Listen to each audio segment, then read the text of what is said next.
Welcome to the Sci-Fi Center, the place to be, where comic books and wrestling collide magically. Movies, TV shows, and pop culture we share.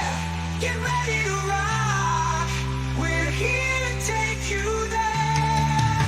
From superheroes to aliens in outer space, we've got the latest news and reviews in our embrace.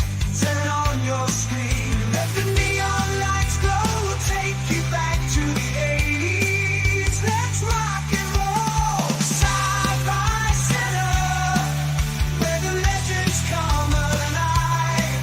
Get ready to geek out, let your imagination fly. We're diving into the past with a touch of modern flair.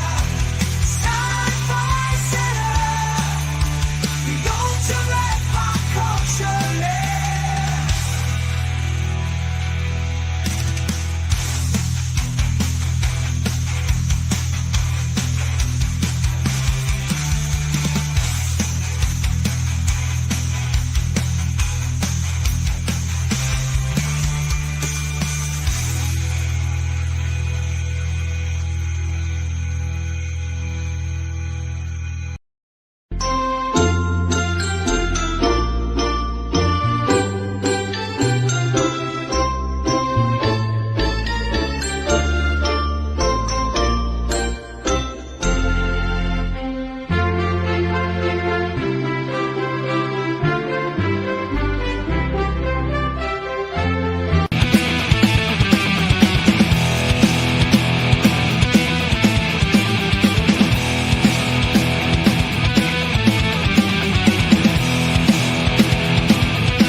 Welcome to the last remnants of Thursday Midnight Express. I said before, I've been saying all week, is outside of the trailer, we are screening the trailer this morning. I wasn't going to dedicate an entire show to it, and we're still not. But since I was there this morning and somebody decided to sleep in, I figure I would give him his opportunity to give his thoughts on the trailer or teaser. I'm not even going to call it trailer. I think we've made a mistake in calling it a trailer. Gives you the premise and it gives you the structure. It gives you a lot more than a teaser. All a teaser does is get the conversation going, which is what we did this morning. So got to put my mic there. So yeah, I was up 6 o'clock all by my lonesome with about 100, like almost 200 of you at any given time. Oh, really? Yeah, a lot of you. Looked at numbers. Yeah, I woke up at I set my alarm for about for about 10 minutes before we were going to start streaming. And then I wake up. It's an hour and a half late. It's like, oh shit. Well, they start. I got a hint. I got a clue that they were probably going to start early when the notification on their channel said 5:53. So I was already up waiting. Yeah, and I mean, all there was to do at that point was just I knew the trailer was up, so I just pulled it up on YouTube, watch it. So, yeah, everyone wants to hear my thoughts on the trailer. In a nutshell, not a bad tease for this movie, not a bad kind of a way to give us a glimpse into what this world and this version of Superman is going to look like. And I definitely agree with William. Is that there's very little dialogue in this teaser, and this is not even like showcasing like the story or a whole lot of the characters necessarily as far as like their roles in the movie. That it's not its purpose. This is more about establishing tone and style and feel and that kind of thing. And so, on that level, I think it did its job. It's an intriguing look into it. One thing I mentioned to William before I came on, I actually watched the trailer one more time right before we came on, just to kind of make sure my thoughts are as fresh as possible. And of course, I definitely will be writing. And they did. Warner Brothers did demonetize me, motherfuckers.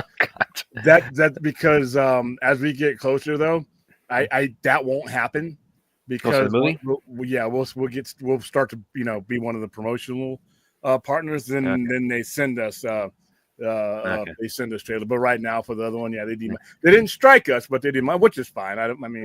The 14 cents is not good. One thing I did mention to William right before we came on talking about is because we've had some debates and discussions on the channel here about the John Williams Superman theme and its place in the Superman, no pun intended, legacy, as this movie's former title is, and whether that should remain strictly within the confines of the Christopher Reeve movies. It should, or it should be branched out, or as kind of like a general sort of a theme for the character. And one thing I did say is like, okay, if they absolutely positively can't not indulge in utilizing the John Williams theme, if that has to be in there in some form or fashion, this did do it in a pretty smart way, because it had it's not like the whole theme, it's some chords from it. It's the da da da da kind of portion of it, and it's also I did enjoy the kind of the guitar theme version of it, because that's definitely, I don't think that's something we've ever heard before as far as the that reminded me of the Top Gun theme. I really got Top Gun vibes. Oh, and something else I mentioned William too, this is kind of more with the tease for the trailer teaser for the teaser trailer that we got the day before it came out, because one thing Gunn did mention is that the Top Gun Maverick provides some influence on the flying scenes, and you can definitely sense that. And it's like that early teaser. It's got like the shot of behind Superman's back and him kind of zooming through the mountains, and so I definitely, from a lot of the flying scenes we've seen, got a bit of a Top Gun Maverick feel, and with the score too. So in all, pretty good pretty good tease to this movie. Pretty good nice first step in the marketing. So one thing is, a couple things, and I did type a little bit on social media my thoughts on it. As some people have commented on, the color does look a little bit oversaturated, which is like, it's not like a deal breaker, but and that might still be kind of a work in progress. But that's probably not a finished product or what we're looking at there. What was the other point about that? Again, this makes the world feel very lived in, as we've said with Creature Commandos. There is some interesting stuff with with kind of what we see of Superman in it. It's like he's not we're not the first glimpse we see of him in live action. We saw, of course, the little crucified version of him in that Nightmare Vision. Well, that's a cartoon. That was not live action.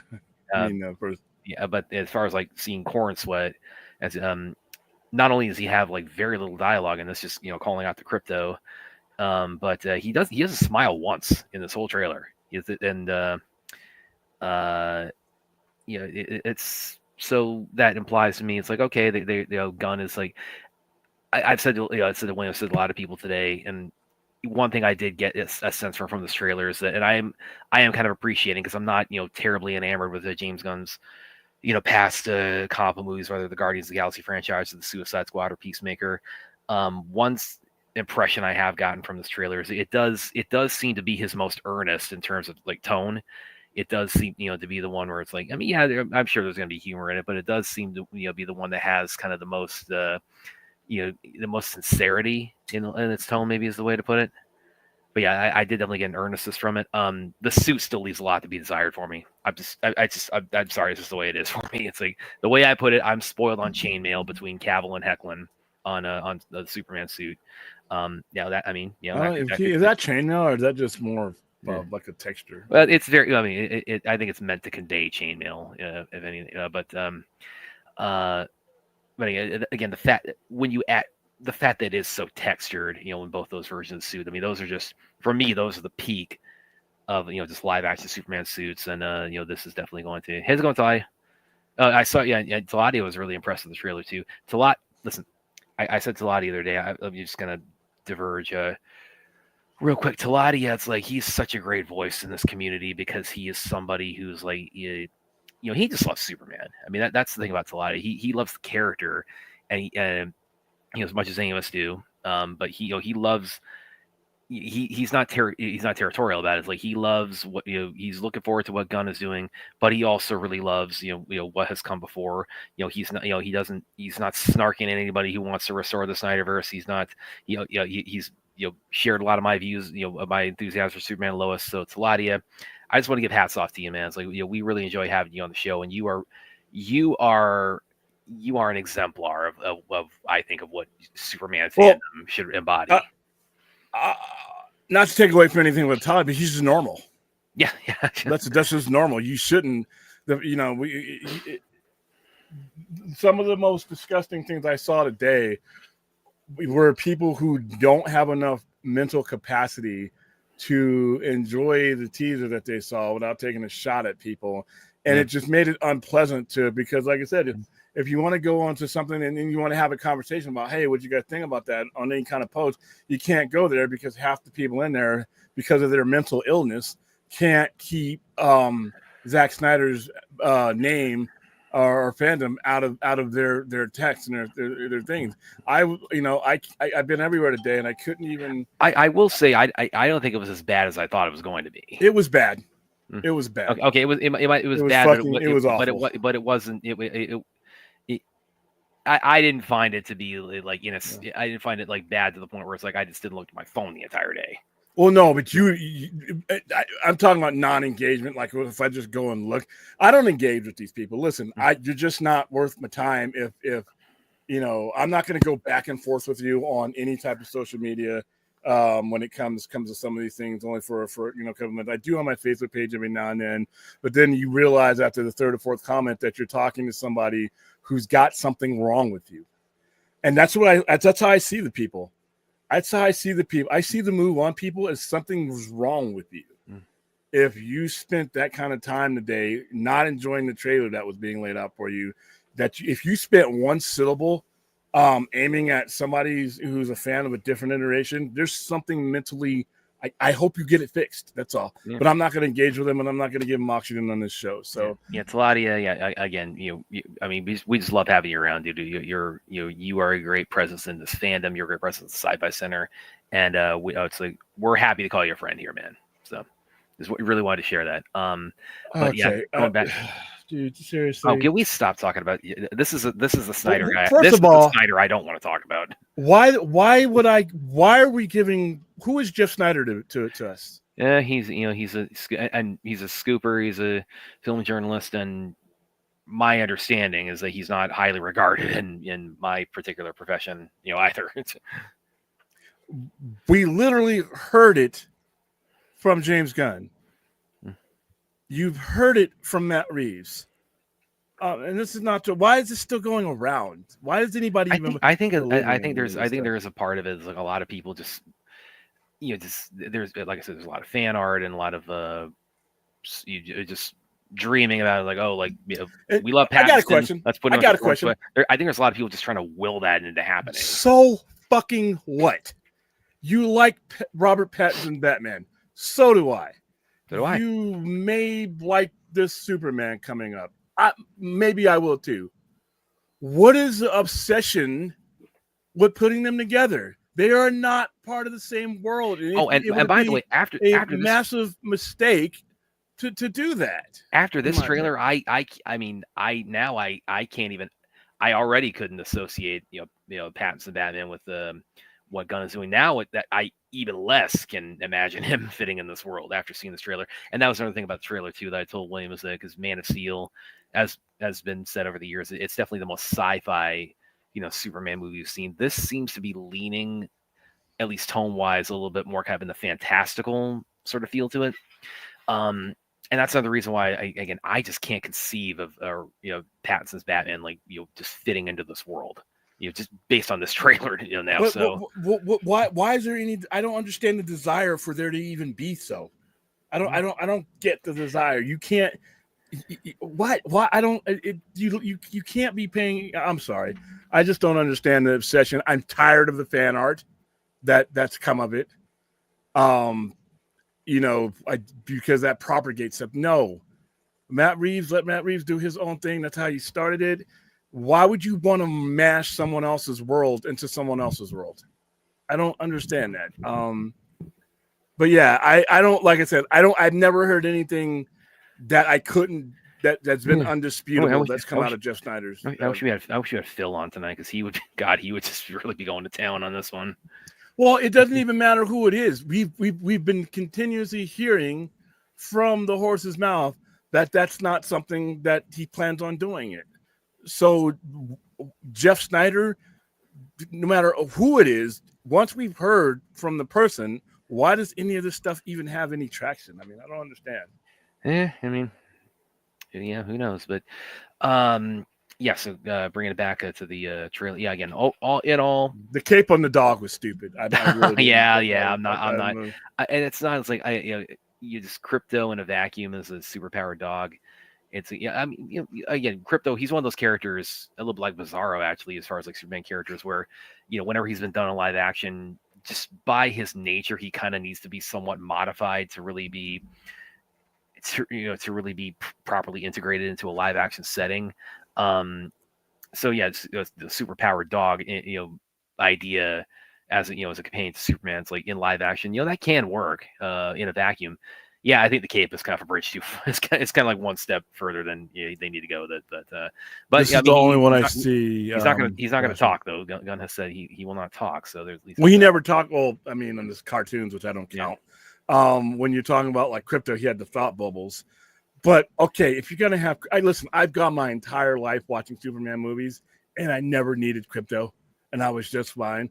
But that's fine. You want to add him, cool. Give him a chain with the S on it. The only reason I can justify Superman having a cape is because he's always had one. It served no real purpose. It's not like Batman where he's blocking, he's doing things with his cape. Superman's cape is basically, like I said, it goes back to the strongman, the exhibitionist era of the 20s and the 30s, where you had the tights and stuff and the cape and the umbrella. But really, so fine. Superman's always had it. That's fine. What's the dog need it for? I mean, the dog was cool. That's the only thing. The dog, Crypto, take me home. That's fine. I saw the cape and I'm like, dude, it's like Rational. Is this the question you're talking about? Because I don't see another earlier question for you. So, oh no, here we go. William, why Zack Snyder and James Gunn are the only ones that understand that Superman has a rogues gallery? Bryan Singer gave Superman no one to fight in Superman. Well, Superman Returns was a flawed movie. The problem with Superman Returns is it harkens back to an era where Superman only had Lex Luthor. That's it. Yeah, in General Zod. But, yeah, and in Zod, but that's it. I mean, well, and different. Hold on. Also, a different era. You can't compare that. What the different movies were made differently back then, and they weren't really utilizing a rogues gallery. They were utilizing Superman and his immediate foes, and who. That's pretty much it. Well, and that's I wouldn't quite go. Bring that comment back up. I wouldn't quite go that far. Rational. Bring that. Zack Snyder and James Gunn are the only ones. I wouldn't. I think cinematically, you may have. I think you might be onto something there, but in the absolute sense, like I don't know if I quite go that far. Partly because Superman and Lois. I mean, that had Bizarro, Parasite. It had Lex. It had Doomsday. Who else did it have as villains? It had Morgan Edge, kind of reimagined as Talro, but nonetheless. So, and that was the thing I really dug about the show is it plunged so much into the Superman mythos and a lot into the Rogues Gallery, and and animated series and other shit. Smallville, William hates it, but it has tons of Superman villains in it. So we're talking cinematic. I think it's more so.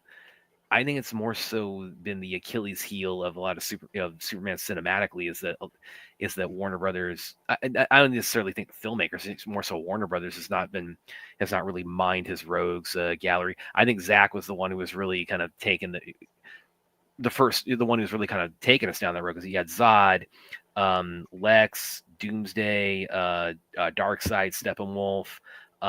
He was really the first one to really kind of start mining the Superman's rogues, and even a lot of like Brainiac, Easter eggs planted in what he had set up. So and now James Gunn. Again, we don't like fully know the villain makeup. Obviously, Lex Luthor's in There's it. only two of them that are building a universe. So out of the ones you realize, only two of those are building a universe. So you have more time over the course of different movies to bring in different people. Whereas Superman 1 and 2, you weren't building a universe in any of those movies. You were doing one-offs, one after another, and that was pretty much it. So when you're building a universe, you can justify bringing in a rogues gallery, or you're becoming part of something.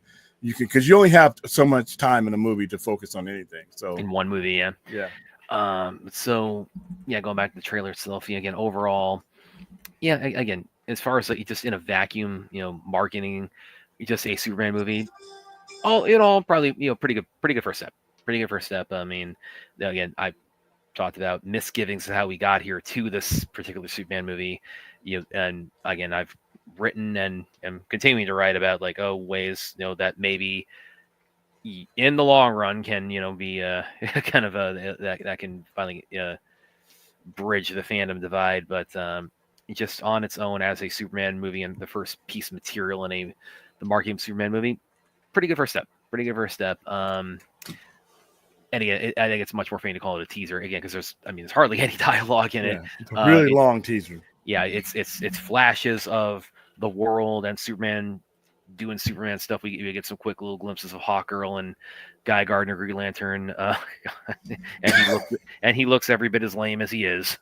Yeah, the fact that the new Green Lantern show is going to have to outshine his presence is something. Oh god, yeah, that news that he's going to be, that's like, this is the thing about James Gunn is that he gets so much into the minutia of comic book universes, which I could definitely respect and appreciate, but Guy Gardner is so lame. I'm sorry. I get not wanting to lead with Hal or John as your main lantern, to kind of plant in this movie, but I mean, I just would have preferred Kyle Rayner or Jessica Cruz or just anybody but Guy Gardner. All right, hello, William. I'm so done with people setting for mediocrity using the word hope as a shield. I'm sorry, but that trailer was meh. This is not DC Films. DC Films quality. The suits look really bad. When I was live this morning, it was about 50. I should have done a poll. It was about 50-50. It was about 50. Half the people were like, the other half were enjoyed it. So it's somewhere out there. Like I said, I think hope. I just really I want to detongue the people. Yeah, you had a little rant about that on Twitter earlier. At that, and like I said, I'm not the foremost expert on anything, but I have in the time I've been on this planet, 90% of the time I've been on this planet, I've either been reading, sailing, or engaging with people who have done all the above when it comes to Superman. I have never seen a version that is this Kurt Cobain circa 1991 character that people think that the Superman are. I've never seen it. When they say hopeful and colorful the way Superman's supposed to be, first of all, you're telling me to stop listening to you. Because you have already started your conversation at the bottom of the ocean. Your ship is already sunk. Because what you're telling me when you say, well, the way Superman is supposed to be, who determines that? And you're telling me, why are we having a conversation about a new Superman when you are fixated, not you, anybody in general, but the people who say this are fixated with the Superman that they have in their head? How are you telling somebody else or anybody what Superman is supposed to be? The person that's supposed to be telling you that is the one that's writing and doing and directing and putting out the story.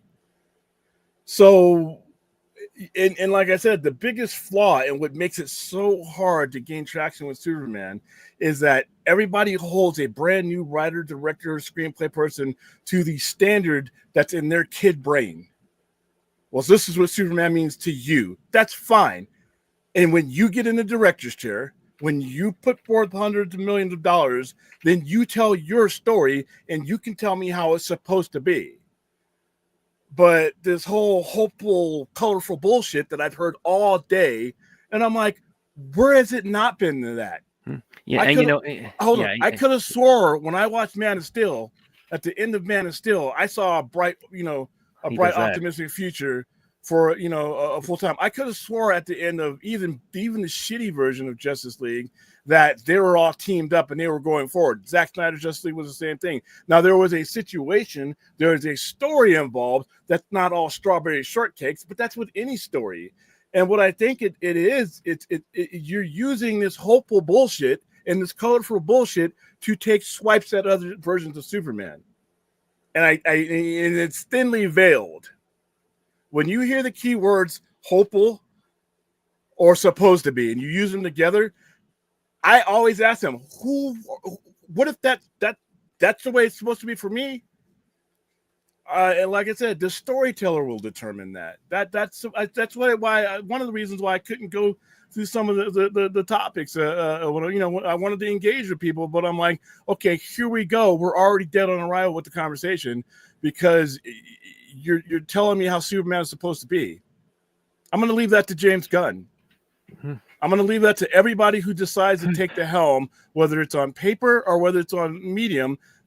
The way they present Superman, that's the way he's supposed to be. The way James Gunn is going to present him, that's the way he's supposed to be. The way Zack Snyder did, that's the way each storyteller is going to have his take. And just because the mousetrap that's in the mind of fandom holds on with a death grip to their particular one, doesn't mean that every other one is wrong. And I got that thinly veiled backhand today with everybody. They didn't even have to say it. Sometimes you just felt it. You could say things without having to say them. So basically, you're saying that every other Superman movie is some, a funeral procession or something like that. I'm like, what are you watching? Go ahead. Well, and then to that point, it's like one thing I kind of add to that is, I mean, everything William said there. Superman gets likened to Jesus a lot. And that's one. Everything he just said. I think it's worth pondering. It's like I think that's reflected, in the kind of the way he's how dogmatic people can be about their perspective on him. It's like it's not the Superman as the Jesus Christ of superheroes is not it's I mean you can see the parallels obviously in his origin, but also in the way he's looked at in the public. I mean it's in good ways and bad. He is Jesus with a cape. And no, we're not doing that, Fourth. No, I'm not. I can't. Bad. If you want to do that, you're more than welcome. You can use the channel. I just don't have any desire to do that right now. Well, plus we'll get pulled down if we do that. Well, that too. Well, we just get demonetized. But I just don't. I maybe come February or whatever, or March, whatever when we can do that, because all I'm doing is the same thing everybody's doing. Oh, look, there's Metamorpho. Oh, look, there's crypto. I just don't. I'm not there yet with this movie. Now, full trailer time. Then we got something to break down, and look at in context. Because even though trailers are shot out of context in many ways, they mix them around. You still get a better idea of what the premise is. Like I don't even know who the major villain is. I see Lex is not the main villain, so he's working with somebody. And then as we get closer, we figure out where Creature Commandos lines up. And there's Mr. Terrific is also in there, and then there's there's a big dragon, big kaiju he fights at some point. I mean, he probably is on the screen for like a minute. Yeah, for all we know, So. Yeah, I mean, and there, of course, there's speculation about Ultraman, especially with that one, like Superman getting arrested, kind of, little snapshot we've seen from the Cephos. So, yeah, there's as far as like who's the villain, and it goes back to the point about no, ask second, no, that this is accurate, but I'm just saying like it's not uncommon to see Superman portrayed as a Jesus figure, in comics, in movies, on TV. You can just use godlike figure and probably cover everything. Most of the people who were creating comics in the 30s and 40s of world Jesus, Stan Lieberman, Stan Lee, Joe Shuster. No, Stanley Martin Lieber was his full name. Yeah, I think you're confusing with Joe Lieberman. Joe Lieberman. I'm sorry, but no, that's a former VP candidate. Jack Kirby was Jewish. Many of the guys many of these guys, were immigrants Jews. And the reason, like I said, that's why I say DC comes from a special place that should never be compared to what Marvel came from. When you were creating these characters, you were creating avatars that you wish could be, the heroes that could stop all this awfulness that was going on around the world, especially if you're Jewish. A lot of Jewish people, immigrants, were first generations, which means their parents were immigrants, and they still had people back in the old country, and they knew what was going on. They knew what was going on. They got the letter. They knew exactly what was happening. But we weren't in 1938. We weren't in the war. We wouldn't get into the war until 3 years later. And a lot of these characters, Wonder Woman, a lot of these characters are already created. But that's why Captain America comics, who's he punching on he's punching Hitler. Because they created these heroes to do the things that we couldn't do at the time. But when you're talking about Marvel characters, we're past the wars. We're in this era just before Vietnam, just before the Kennedy, the era of color. So when that's why I hate when people make the comparison between Marvel and DC without really understanding the origins and why, because no matter how many decades and decades and decades you go throughout, you're always going to come back to your origins. How many times have we been telling Spider-Man stories over the last 60 years? Doesn't matter. It all goes back to power, responsibility, Peter Parker, isolation, things like that. Same thing with Superman. You can tell 1,000 stories in the interim, but it all comes back to the core of what those characters are, and they come from different places. So. Yeah. Oh yeah, Aaron. Yeah, this is also true. He has. You can see the Moses parallels in Superman. As being, his parents sending him, to Earth from Krypton. Being before it's destroyed, being a Moses parallel. But and I think again that's another. Again, Superman being so steeped and so regarded, with the iconography and the reverence of a Judeo-Christian figure. It's like that those parallels obviously find their way into the stories, whether in comics or in movies, but also in the way that we perceive and talk about the character, for both for good and for ill. It's like, the Superman is regarded, in very biblical terms. I don't have any thoughts at all. Kind of cool, actually. Yeah, I mean, I hate everything about. Yeah, I'm not feeling it. This is if there's one thing about the trailer that just did not win me over, it's the suit. I just can't get on board. I say I am spoiled by chainmail. I'm just spoiled by better. Like I said, I never thought of that as chainmail. I just thought of it was vinyl overlay, but that's fine. Who is the villain? I don't know. I think that's what the trailer is going to be. I would think that with Lex Luthor being present in the movie, it kind of, even if he's not the main villain, he's likely to be like pulling strings and you just being kind of like an overseer if he's not the main villain. But he's definitely going to be a very big player in it. Yeah. A lot of them were, like I said, and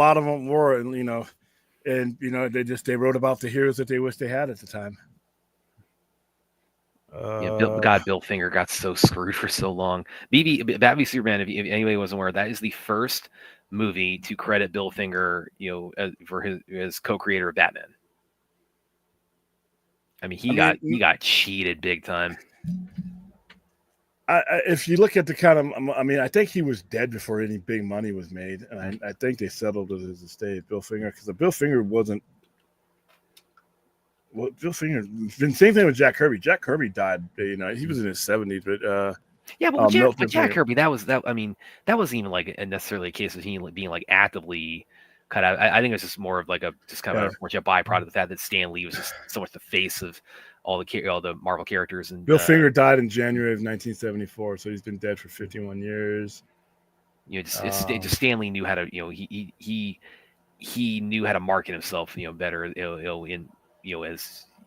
as a face of these characters. Probably Jack, and again, that was an unfortunate outcome. So it wasn't necessarily like anything nefarious about what happened with Jack Kirby not getting this much spotlight as he deserved, in their work together. Yeah, Bob Kane negotiated the contract. In 1989, Kane acknowledged Finger as a contributing force in the character's creation and wrote, "Now that my longtime friend is collaborative," well, he'd been dead for 15 years. He waited till he was dead to give him that. Let's see. There's Super Chat for Gun Fans, so Oliver. Yeah, I don't know where this. I have no idea how this narrative, the Zack Snyder movies have no color, got started. It is demonstrably like here's the thing about it is it's also it's so contradictory too, because on the one hand they'll say his movies have no color, and on the other hand they'll say the only thing he's good at is visuals. Okay, so which one is it? Okay, you can't have both. So yeah, I have no clue how that how that narrative kicked off, but it Well, is and one but that like I needs. said, it has nothing to do with the movie. To be honest with you, most of this has to do with the fact that, like I said, they got that Superman, their finished version of that character in their head, and that's all they can see. They can't see anything else. And a lot of these people, like I said, mentally, these movies, and I don't mind the movie meaning a lot to you, but to the point where you think if somebody else does something different with it, you take it personally. That's where you need to get out of the fandom, because all you're doing is dragging it down. Oh, by the way, here's a funny meme I saw that relates to the trailer. Thank you for the Yeah. thank you for the $2. I want to pull this up because somebody, because obviously memes are created like within minutes of new trailers dropping. I don't want No, to this, do no, that. this I is don't this. want to become a meme. No, it's not snarky. It's actually very funny. So completely blown. So I saw that with the cat. yeah, the cat instead. It's like he doesn't get out of there if it's a super cat. Yeah, the Cat's like, okay, you're on your own, man. So. All right. I mean, I know I'm getting a movie, so I'm fine with where I'm at right now. I know I'm getting another trailer because there'll be one more. There'll be the first trailer. This wasn't the first trailer, by the way. I keep hearing that all day. No, this was a teaser. You're probably going to get the first trailer. I would gamble around Super Bowl because that's when FF's trailer is probably going to come out. And once FF starts taking hold, as much as people are talking about Superman right now, FF, when Fantastic Four's trailer hits, regardless of what some of the people in the chat may think, it is going to eclipse Superman. It is going to eclipse Superman, not because whether it's a better movie or not. It's because you're returning to a formula that Marvel has mastered for 14 years, and it's just what it is. I mean, they're not going to be able to keep that kind of pace with him. If anything, they'll be able to take advantage of it. Like I said, having these movies premiere in the same month, I think benefits Superman more than anything. So I hope they take advantage of it.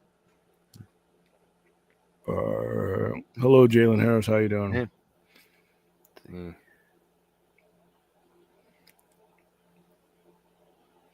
All right. By the way, we'll probably be talking about a lot of this on the Vodka stream tomorrow night. Yeah, and that's where I'm going to put a cap on my. Like I said, today I gave you opportunity because you weren't here, but it's not going to dominate our weekend shows. By the way, we've done it. We're talking about it now. We're getting it out of the system. I'm not playing the trailer again. For like I said, some of those streams eventually I do want to have the 14 cents add up, but like I said, I don't want to get tired of this trailer. There's nothing left for me to see. I'll watch a breakdown video or two, and then from that point it's on to the next trailer. Now tomorrow you're going to have your DC Studios show because it's every other week, right? And we didn't have one last week, so we should be having one tomorrow. If they give me more context and more information to talk about, then we'll come on to this show and talk about it.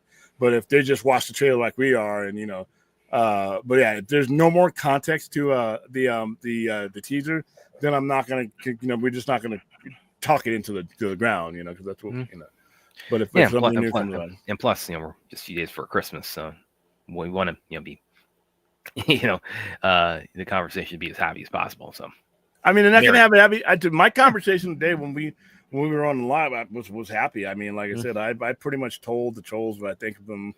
I hope they get help. But I just, I'm not going to engage. I'm not engaging with them on Twitter. I'm not responding to stupid. And I'm going to get triggered by stupid shit. So you let them do their thing. And like I said, people if you are of a certain particular type of Superman, don't fall for the fucking bait, please. The best thing you could do to make this fandom better, you don't have to respond to everything. You don't have to go for the cheese in the mousetrap. That is their oxygen. That's what they live and breathe on. Like I said, not everything needs a response. If you enjoy what you enjoy, whether it's this teaser or different iteration of Superman, you don't have to get into dick measuring contests with someone online about anything. By the way, one other thing with the trailer I did want to kind of say is that, with respect to Nicholas Holt's Lex Luthor, it's interesting because now obviously we just get like a couple of glimpses of him. Go ahead, man. How would you feel? It's just it's silly. It's silly. I don't underwear outside of your tights. What? Come on. Yeah. So Yeah. that's how I feel about it. This suit would actually probably go up in esteem for me if it didn't have the trunks, but that's another conversation for another day. Or that S, but Well, yeah, and that's for you. It's more so the connection to Kingdom Come. But anyway, going back to Lex and the trailer again, we don't get like any dialogue from him. We got a couple of shots of him. There's one with the revolver. A lot of people are speculating that he's got a kryptonite bullet in there. But one thing that I do kind of get the sense from this is that with every past like movie and TV Lex Luthor we've seen, I don't know if reinvention or reimagining is the right word for all of them, but they've all kind of come at him from like very specific angles where it's like he's not like a fully realized Lex Luthor when we first see him, and we see him kind of become that over the course of his arc. And it seems to me like what we see is like this is probably the first time in live action we're going to see Lex kind of starting out very much as comic book Lex Luthor. Like he's bald, he's got there's people are saying they see the mech suit in the trailer. He's the the CEO of Luthor Corps. He's LexCorp. Yeah. Well, it's called Luthor Corps on the sign there in the trailer. It said LexCorp, didn't it? No, it said Luthor Corps. I thought it said LexCorp. No, it says Luthor Corps. Well, again, maybe that may be the one thing they kind of evolve with it in of course the movie, and then he of course he's been commented that or Gunn has said that he starts out the movie, he already has a great enmity with Superman. Yeah, he's never met him, but he still hates him. So yeah, it seems like they're kind of and I mean the fact that it's not an origin movie, and these characters that we're seeing will have been around for a fair amount of time when at the beginning of this movie. That's kind of the sense I get from this, is that the Lex Luthor we've seen this is going to be like default to comic book status quo Lex in a way that we haven't seen with previous versions, where it's like again they become that Lex over the course of what we see. By the way, these colorful Boy Scout hopeful people who say all the other movies that just didn't have it, or and this is how Superman was supposed to be, they're throwing cans at Superman.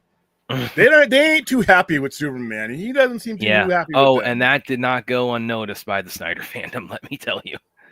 All right, Jalen Harris, like 3 straight FF movies that don't matter. None of those movies matter in regards to July.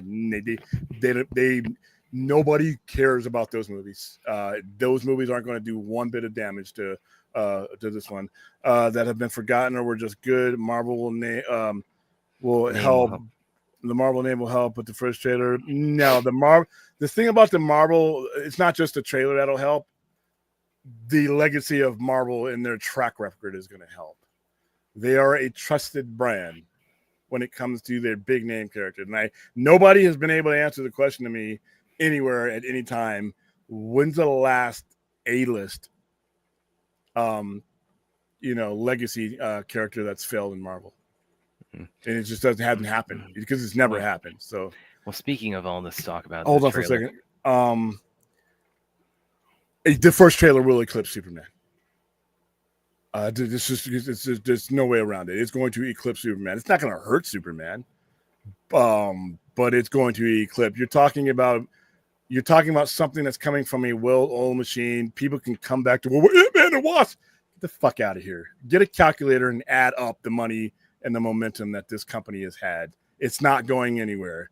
And the Fantastic Four, and now you're leading into a lot of other things. The Fantastic Four trailer is going to eclipse the Superman teaser.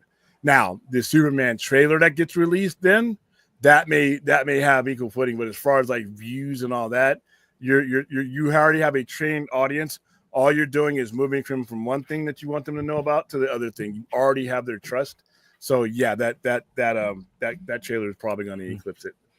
Yeah, I can't wait for it either, Aaron. We actually got some images coming out for it too.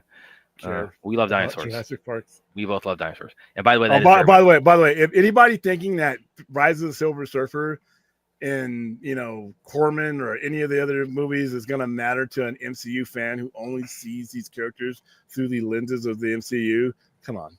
Yeah. Yeah. By the way, dinosaurs, Jurassic Park, that's very much sci-fi.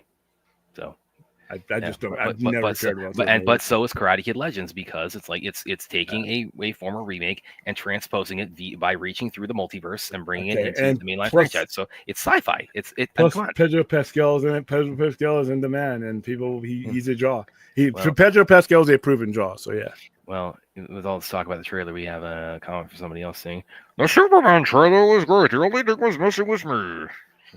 Let's see. Time out user. Who do you think that is? Think that's fourth or don't care. Just timed him out. Don't listen, guys. This is not a circus. Hey, come on. Oh, by the way, I don't know if we talked about this on here, but this wasn't today, but this was like 2-3 weeks ago where we got the news. I think RJ actually tagged us in this, where it's James Gunn said that he was asked about Dave Bautista, and Bautista's kind of like walking back wanting to play Bane, and William was like, sure. Like William is somewhere like it just like what's that meme with that one dude in front of the computer with like the that's what William whatever the hallelujah means, and that's good news. That's good news. Don't waste Dave Bautista's ever-growing ability as an actor on that character. That would be he was Tong Po in the Kickboxer remake. That was way back. That's not now. Right now, every role that Dave Bautista uses should be in furtherance of what he is and what he's becoming as an actor. Bane would be an absolute waste of that. That would be an insult to that. I don't care whether he wants to play him or not. I'm like, some director or producer has to be like, nah, we got something better for you. And I was so happy to hear that. I was very happy to hear that. Because Dave's going to get jobs. I mean, but let's get jobs that challenge you and take you to other places. Any meathead can play Bane. Let's give you something. You're 56, 57 years old. I don't know how long you're going to be acting at this level. Let's get good roles in there. Bane would be an absolute trash waste of his ability. I'm sorry. Stop it with the Bane shit, because I don't want to hear it. I don't want to hear the name, the character. It's a shitty character. The voice that sounds like this. I'm gonna time every Bane type person. I'm gonna time you out, and you get like 320 seconds to come up with something better to do with your time. William, how much money do you think Superman has to make? Okay, I don't know what the final budget is. I don't know what the expectations are. I know that fandom is going to put stupid ass expectations on it. You ignore them. You've said and I definitely concur with this. I mean, it's not so much what it needs to make. It's like it's the fortitude. It's the fortitude the studio needs to have with like their need to build audience trust with how much they've jerked us around for 10 years. Because with the amount of money that you are going to need to promote this movie, right, versus the budget versus everything else, you could lose money. And a lot of people right now are saying that's impossible because you got the teaser out there and 40 million people are looking at it. We're 7 months away from the movie. There's a lot of money that's got to be spent to get the brand of DC where it's at. So I think, if you're asking me personally, Braden, anywhere between 450 to 650 million which, by the way, is less than Man of Steel. Yeah, once they break the 500 million plateau, where what they've done with DC since 2017, the damage that they've done to the brand, if they are able to do a Superman movie with a character that's not the number one character in DC as far as cinematic money goes, if they are able to get 450 to 500 million, they should be very, very happy and confident in going forward, because that's only going to grow. Especially when you get, there will be some people who won't see the movie in theaters, for whatever reason. But that's what you got HBO Max. You track those numbers. You track everywhere that this movie shows, and that will justify you going forward. So I would say personally, I think it could make up to 650 million. If it goes past that, then that's great. But I think that's the 450 to 650, closer to 450. 500 million to success. So 450 to 500 is what I think it needs to make for people who have common sense to know that they can go forward. Not only that, what kind of momentum is it building? Like I said, we're trending with a teaser, which really doesn't give us a lot. But once you have the movie out, how are people responding to it? How many repeat viewers do you have? how's the merchandise doing? Because guess what? You make 500 million, you don't make $1 billion, but you make 500 million, and you're selling those t-shirts. I'm not going to buy one of those t-shirts. Well, you probably already have a Kingdom Come shirt, don't you? Yeah, I have the actual where that logo belongs. But I could see those shirts doing well. I could see some toys doing well. I could see some plushies and I could see the add-on merchandise doing well. Track that.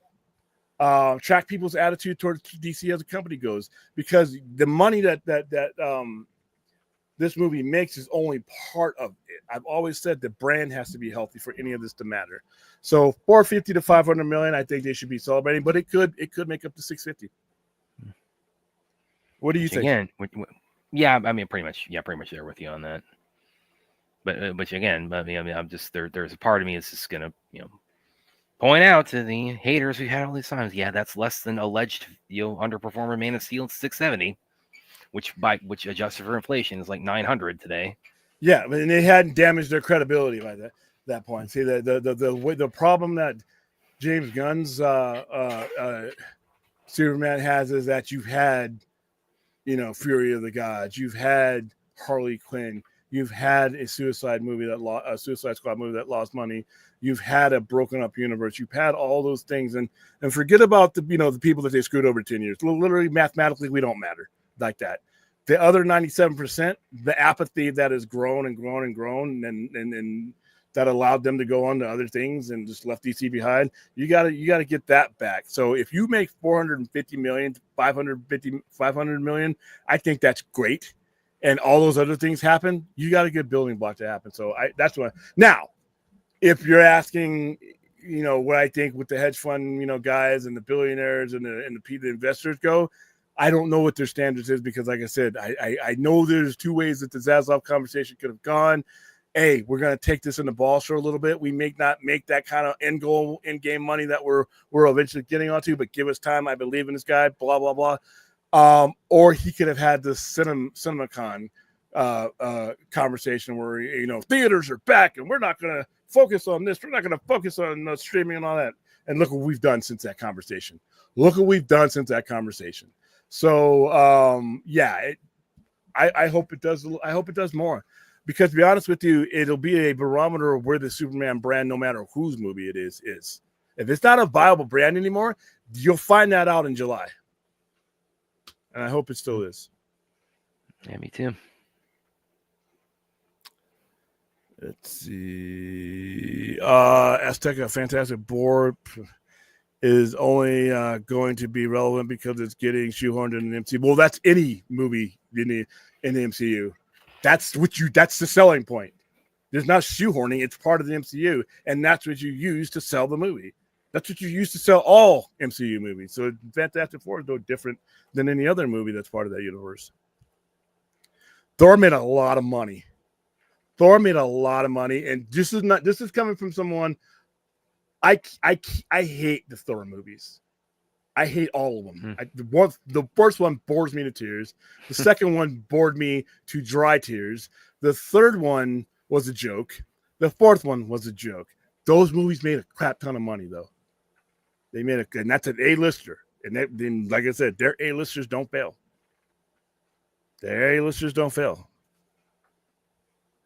see, where are we at? Before, William, do you think we're getting another Superman trailer? Somewhere around there. Yeah, I think so. And like I said, I even though I think the FF trailer is going to eclipse that second, it's not going to hurt it. You see what I mean? It's going to give geeks like us positive comic book talk to have. And if you're not interested in Superman and you're having conversations about Fantastic Four with each other, that kind of cross-pollination, it helps them both. So, yeah, I think they need to have one around Superman. You're going to have a lot of eyes on Superman. I mean, you're going to have the biggest audiences of the year, sports-wise, I think Fantastic Four is definitely going to have one there. But why not Superman? It won't hurt it. And then so you have 5 more months after the first trailer. The first trailer that we see the big baddie, whoever that is, was all that. You have 5 months to start to build the undercarriage of this and get it going. So, I think so. I think you're going to get an FF and a Superman trailer.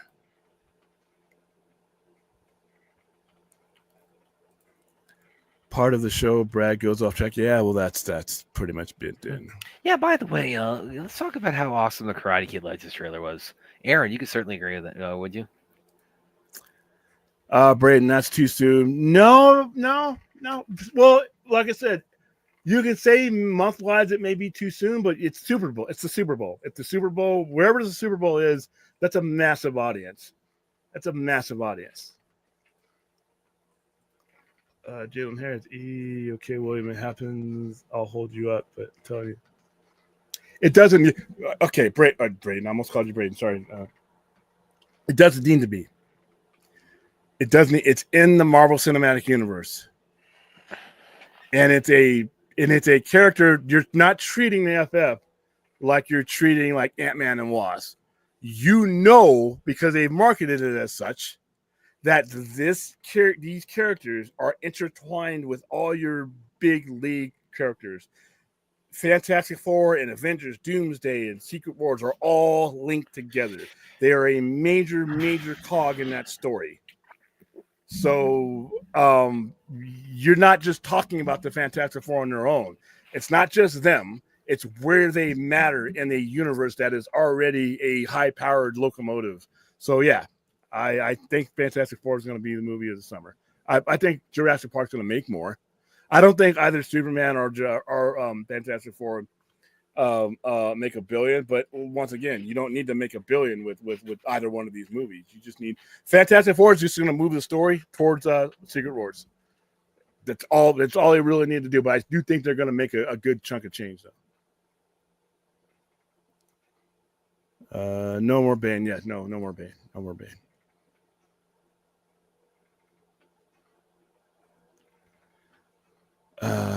Dave should play Hugo Chang. Hugo, you could do Hugo. Like I said, I would love to see. You know how I feel about Ra's. I think Ra's al Ghul is my favorite Batman villain. I love the interaction between him and Batman. It's a cerebral enemy. I really would like to see him play that character. But you know what? Whoever plays him, I just hope they get some. If you're going to get a top tier actor, please don't waste him. You had Liam Neeson. Yes, Liam Neeson. And granted, you whitewashed him because Roz is not not Liam Neeson as far as ethnicity goes. But I could have forgiven all that if you would have given me a tone and tenor of Ra's al Ghul. You didn't even make him like the comic necessarily. But the fact that he was Roz meant nothing. People call him Raze. I've been calling him Roz since I was a kid, and that's where it's going to stay. And his daughter had the worst death scene, and that actress, Marion Cotillard, is a top tier actress. What she was given to work with in The Dark Knight Rises was abysmal. Was abysmal. So yeah, I want to see somebody do Bane, and I hope Talia comes back, and I hope they get it right this time. I am biased a little bit, but I'm trying to learn as a content creator that we have people that are watching that have a legitimate reason to think a different way. Like today when we were doing the trailer watch, a lot of people, if you go back and look at the chat, a lot of people did not like the trailer. A lot of people did. The people who didn't like the trailer, they gave their legitimate reasons. I'm always going to be biased to Snyder's Superman, simple because I am a sci-fi guy. Yes, I am a comic book guy as well, but I live in both worlds, and I the way that was presented to me at the beginning of Man of Steel, and it set the tone for what that Superman is, and it actually set the tone for everything going forward with Darkseid and everything else. The alienness of it is what I love about that. It just is a preference, though. I am open to everything, though. I am open to this Superman. I hate the costume, but I'm open to seeing where it goes. It's not gonna hurt, what I saw. I can't unsee Zack Snyder's Justice League. So where that would let's see. I'm so excited for Fantastic Four getting Galactus, not Smoke Monster. Okay, yeah, I am too. Like I said, and I was at Comic. I wish I could have filmed that, but they would have thrown me out. And after waiting if you saw what I went through to get into Hall H, I'm not getting thrown out of that motherfucker. Here's a caveat that I just realized when they I read the tagline, I read the description of Reed and family and the Fantastic Four are up against a world-eating Galactus, until things get personal.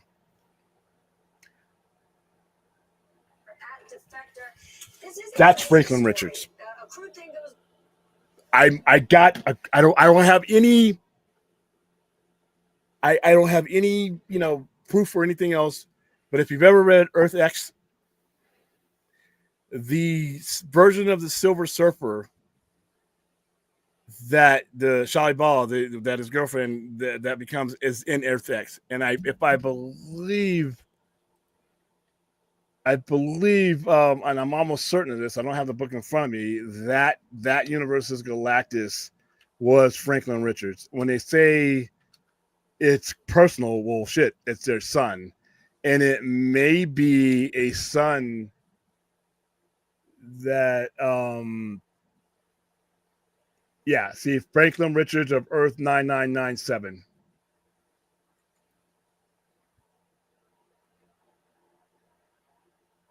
So if he becomes Galactus, then it's and it may be because Galactus can exist outside of any multiverse because he began it. He was part of it. So if that Galactus, that version of Galactus, is going to know that Sue and Reed Richards is his parents, even if they haven't had him yet, because that's so. Technically speaking, I'm not. If that comes to fruition, I'm getting Galactus, but I'm not at the same time. It's not Galen Todd. But I'll take it. I will buy the action figure. I will be there with my Fantastic Four shirt on. Can you imagine what the action figure for Rise of the Silver Surfer would look like for smoke.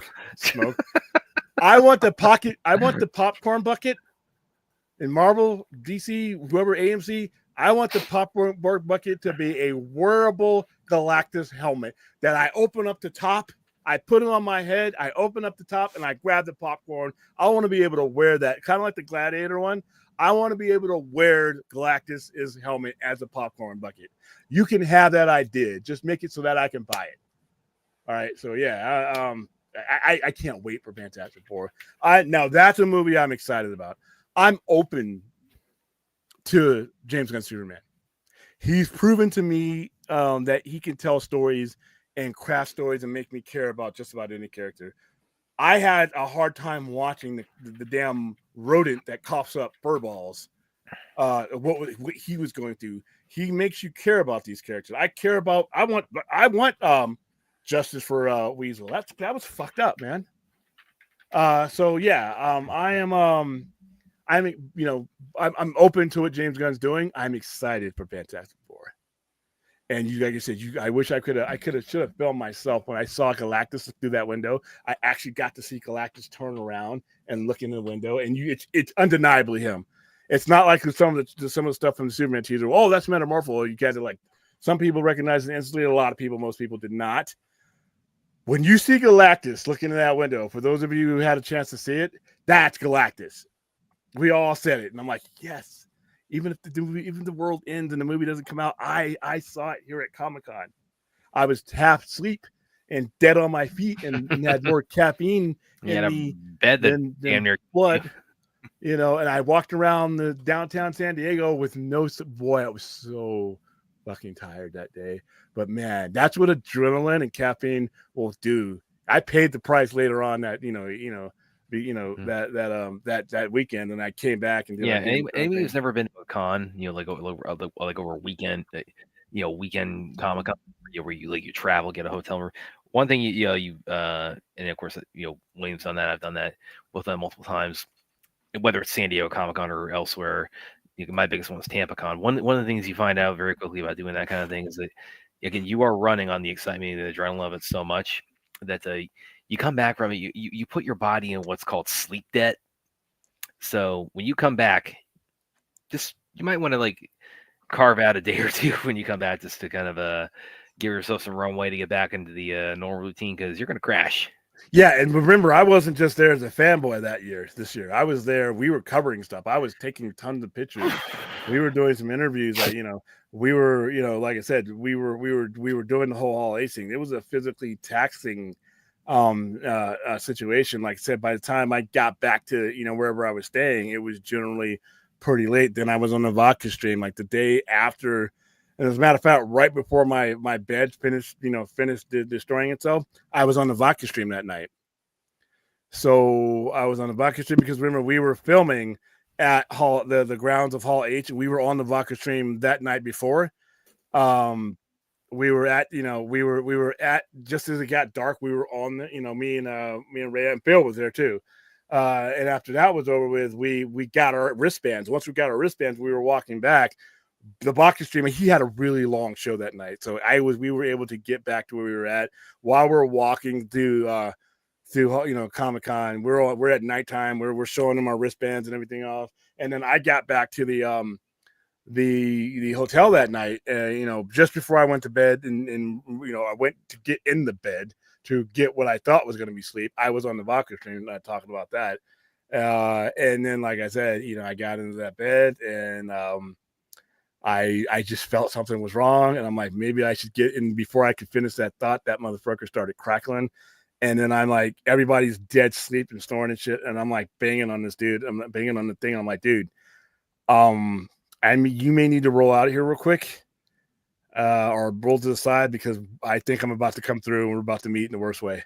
And there's shards of wood. And guys, I showed you those pictures. It looked like a rib cage going the other way. I was more afraid that my weight was going to push one of those shards of wood into that guy's chest while he was sleeping. So I made sure he got up. He didn't get out of the bed, but he moved to the side to where he could push the wood out the way.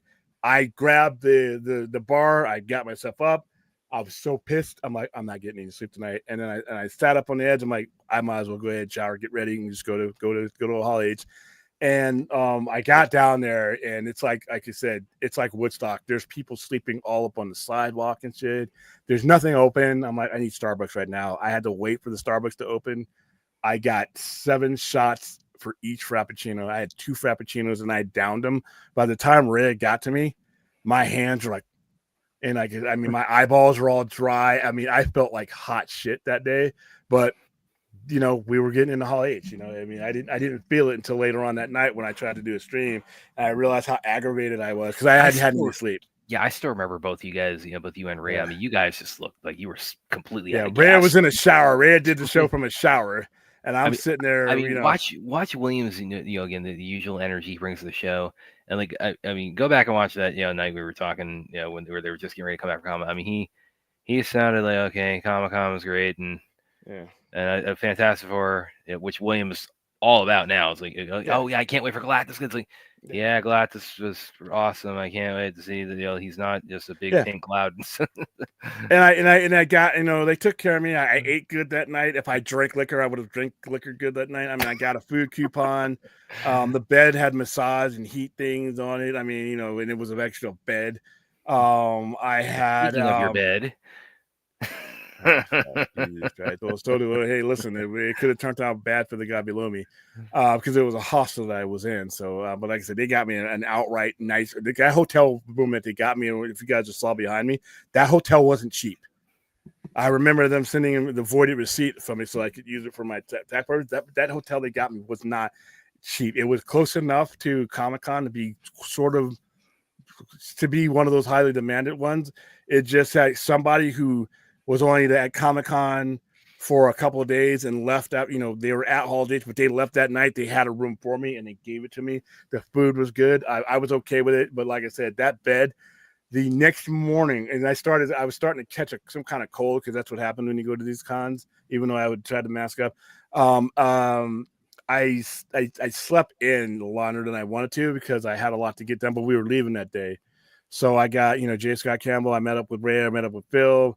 Some of the people from Multiverse of Color, and then I got some last autographs. I got on a plane, got back, did our Game of Thrones screening, and that was it. But yeah, Comic-Con, I'm looking forward to it this year. It's I really enjoyed Con.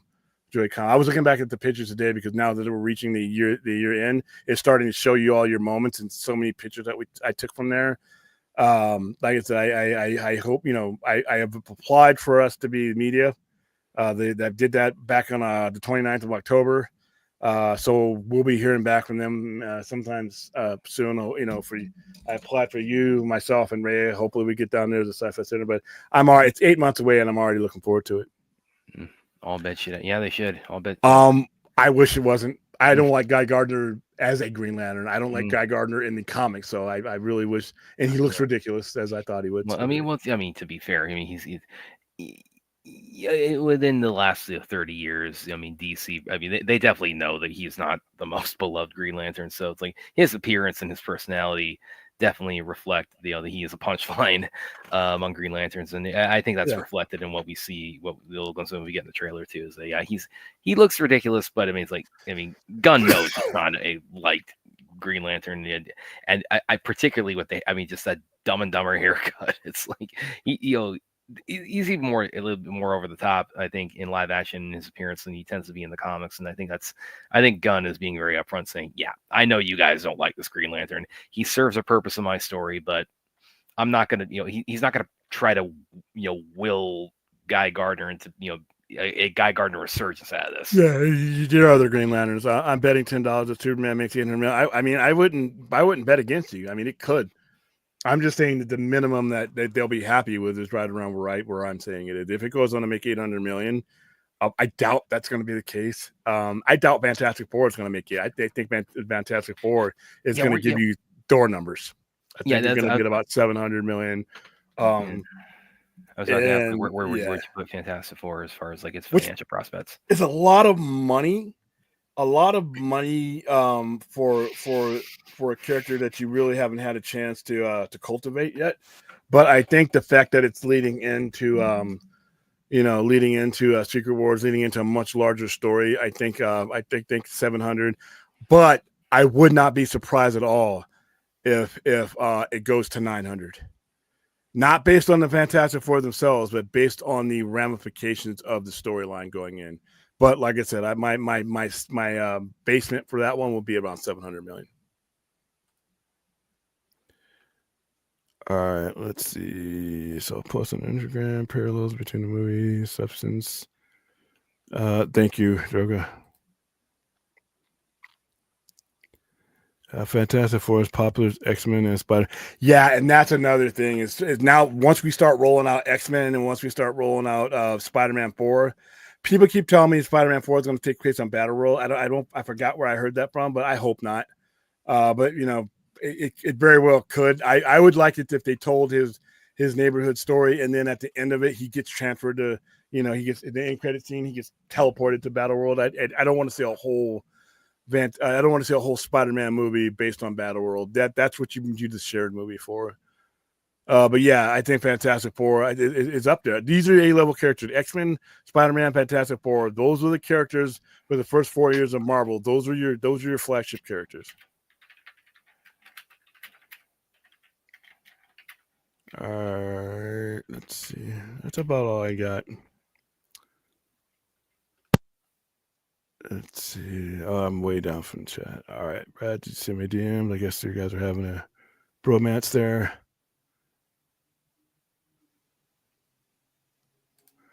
I think I'm Bubba Deli. Nah, I'm not that big. No, I have never been to LA Comic Con. Maybe one day. I don't know if I could get to LA. I mean, I could get to it, but the time away from here should. Yeah, all beds should have metal slots. I was thinking that as I was about to fall through that one.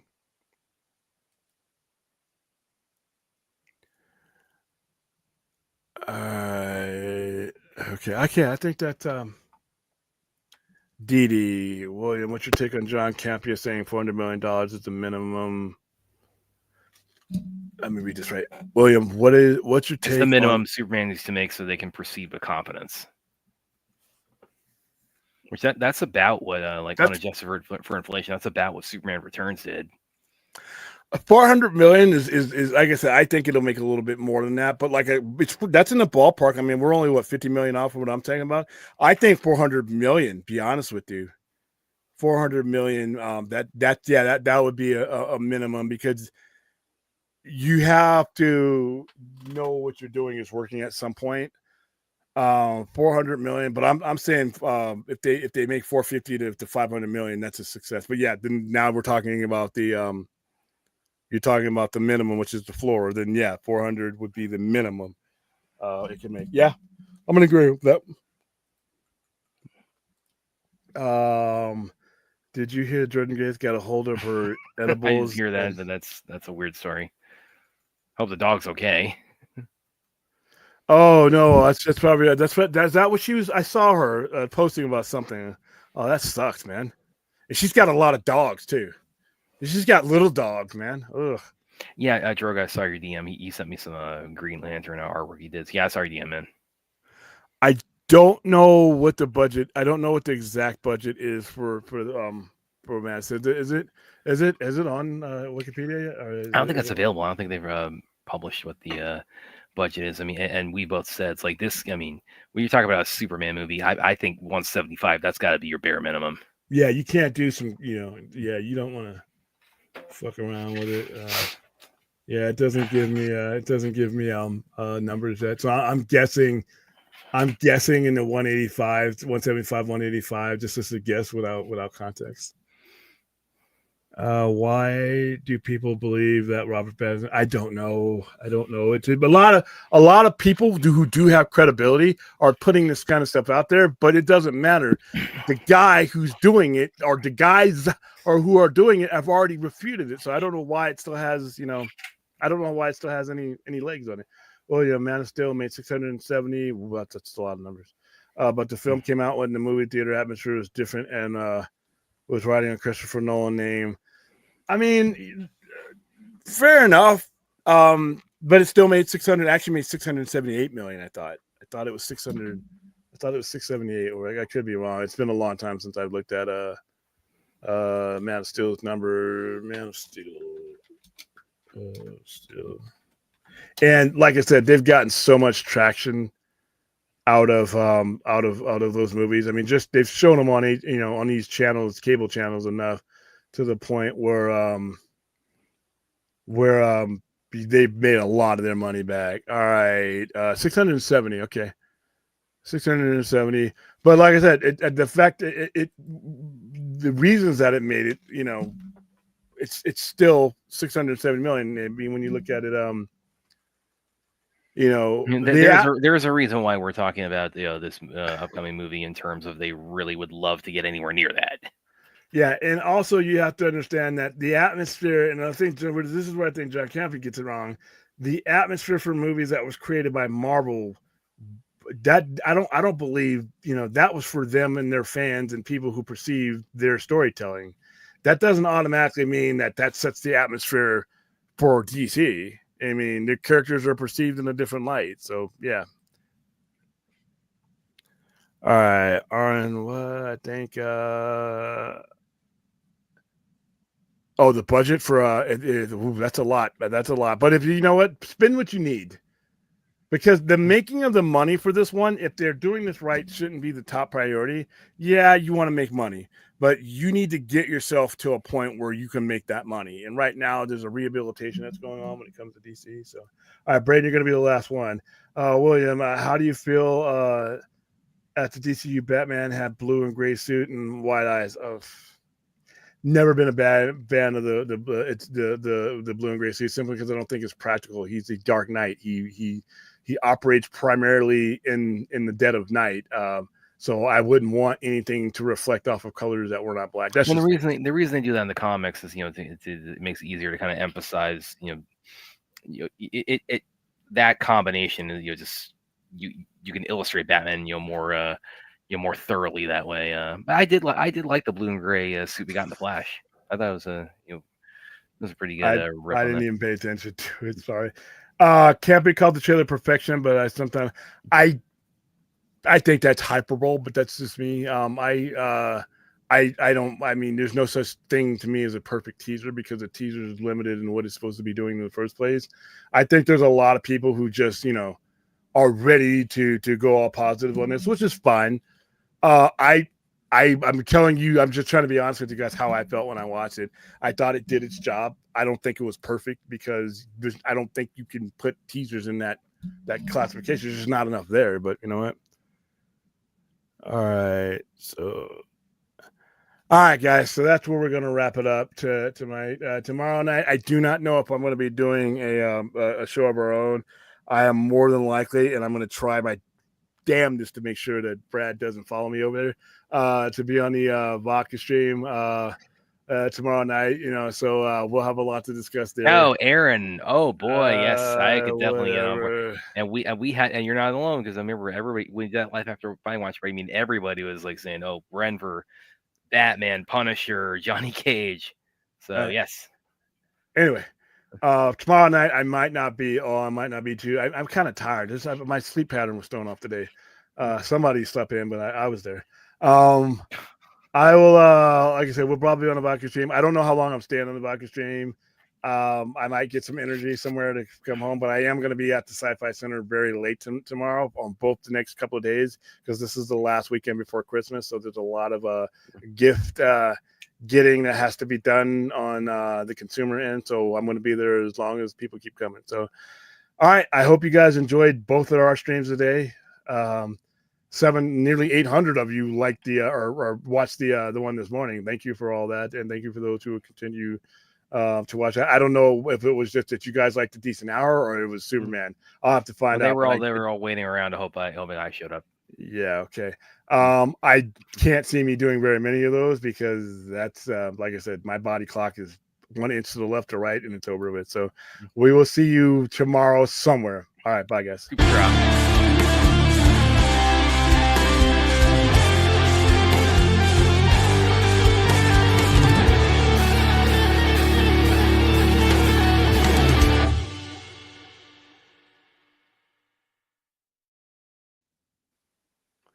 That's going to be edited out.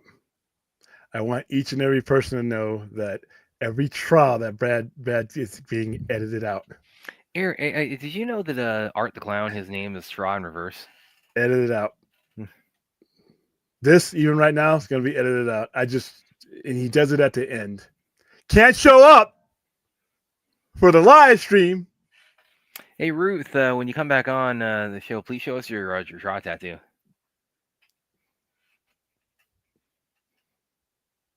Can I edit him out of the show completely and just put like a sock puppet in there? You'd be taking the most Straw thing out of the show, man.